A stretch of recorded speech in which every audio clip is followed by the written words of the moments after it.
Hey there folks, Joshua Bardwell here, and you're going to learn something today. Today what you're going to learn is the NewBeeDrone toolkit is one of the best, most complete toolkits I think you can get if you're looking to just get started on building quadcopters and get everything you need to assemble a quad in one place. There are a ton. Oh, by the way, where's the head camera? Where's my beautiful face? No beautiful face today, just the product. My other camera's out of commission for.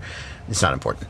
There are a ton of places where you can get a toolkit kind of like this, and it typically includes some hex drivers, maybe a diagonal cutter, but it's always got either a few things I don't think you really need, or it's got a couple things left out. NewBeeDrone has gone the extra mile here to include. Let's just take a look at what they include. I think you could build an entire quadcopter with just the things in this kit. So, of course, you're going to have hex drivers. These are pretty much the same hex drivers you're going to find all over the place. 2mm, 1.5mm, and 2.5mm. Those are the ones you need to build a quadcopter. These bits are actually pretty good. I don't just mean the NewBeeDrone bits. Like I said, you buy these exact same hex drivers all over the place. There's probably one company in China that just makes all of them. But these bits, these titanium nitride bits, they grip really well. They don't strip out. They're some of the actually best hex driver bits that I've ever used. Then you've got a cutter, a flush cutter, and again, you've seen this exact same flush cutter in Quad Box, in Drone Box, and many other places. It is fine. It is acceptable. It will get the job done. It's not impressive, but what do you want? It's just a hex cutter. This is a screwdriver. It is a fine-tipped screwdriver. This one's a little weird. I guess you might use this to put camera screws in. It's nice that it's got a base, so you can turn it like that. It is not a changeable bit. It is only a Phillips head bit. It's a little small for many uses. This may be one of the less useful parts of the toolkit, but it's in there. This is where I knew I was looking at something like they'd really gone above and beyond. So this is a soldering iron, obviously. It's got adjustable temperature here, and it plugs into, let's see, 12 to 24 volts, so you can use it from a 3S up to basically a 6S battery is more than 24 volts, but most of these that I've seen you'll get away with using a 6S. I'm not, if you fry yours, don't blame me, but probably between 3S and 6S. And it looks real similar to a TS100, doesn't it?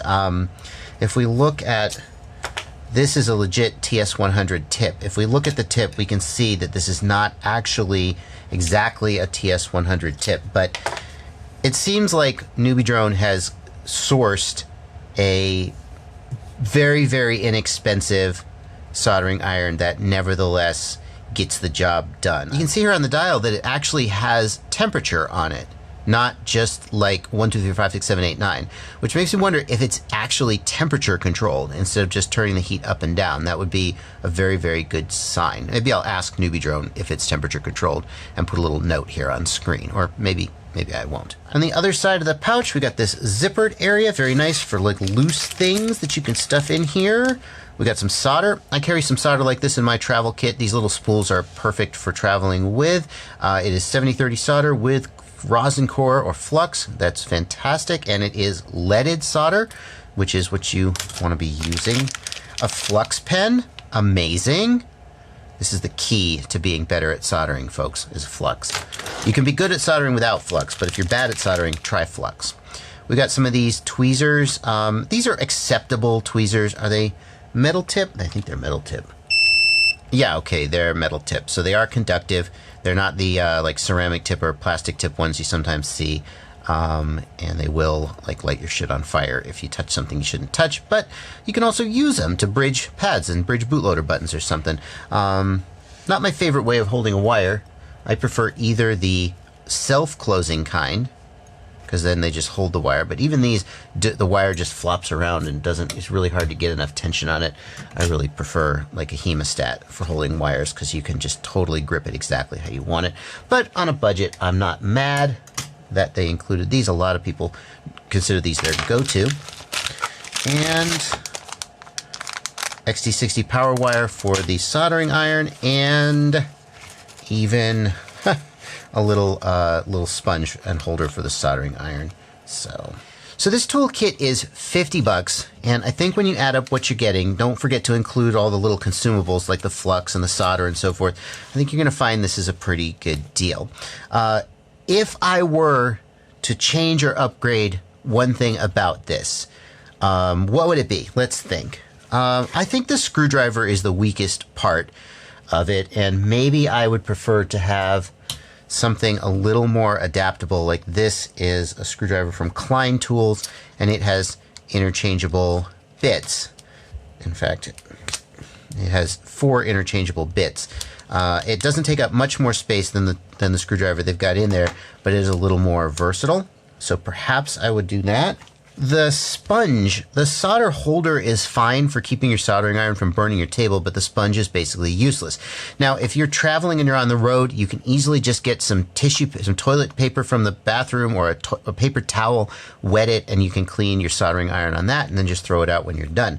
When I travel, I bring this. This is a portable holder for a brass sponge.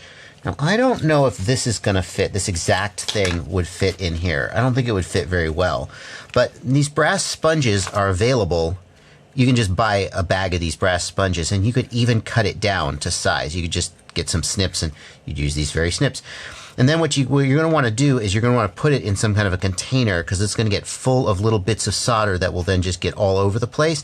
Again, this container is too big for this kit, but I'll bet you could get or find some kind of a thinner plastic container and maybe take one of these sponges and squeeze it in there, or cut it down and kind of slide it in. And that might be what I would do if I was traveling with this on a day-to-day basis.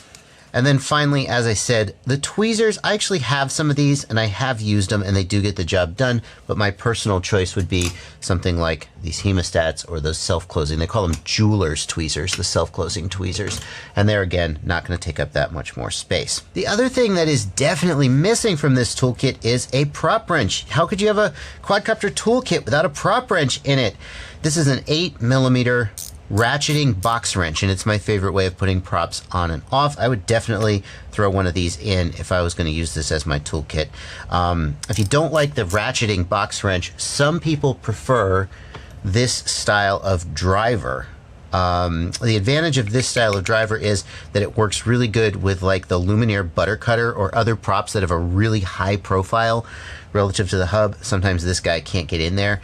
Personally, I think this one makes it easier to get leverage on, and this it also takes up a lot more space. This is way smaller. I think this is like 10 bucks, but I think it's money well spent.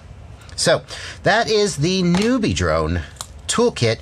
And of the sort of starter toolkits that I've seen, this one is the one that goes the extra mile to include soldering gear. And I really do think, except for putting the props on NewBeeDrone, what were you thinking? Except for that, I do think you could literally just build a whole quadcopter with everything you see in here. Thank you, NewBeeDrone. And thank you also, NewBeeDrone, for including this little guy in the I don't know why this was in there, and I don't know whether you're going to get this or if this is just a special present for me. But thank you guys so much for watching, and happy flying, everybody! Whoa! What are you doing in here? The least you could do is subscribe or join my Patreon, or like just here's another video I picked out for you. Jeez.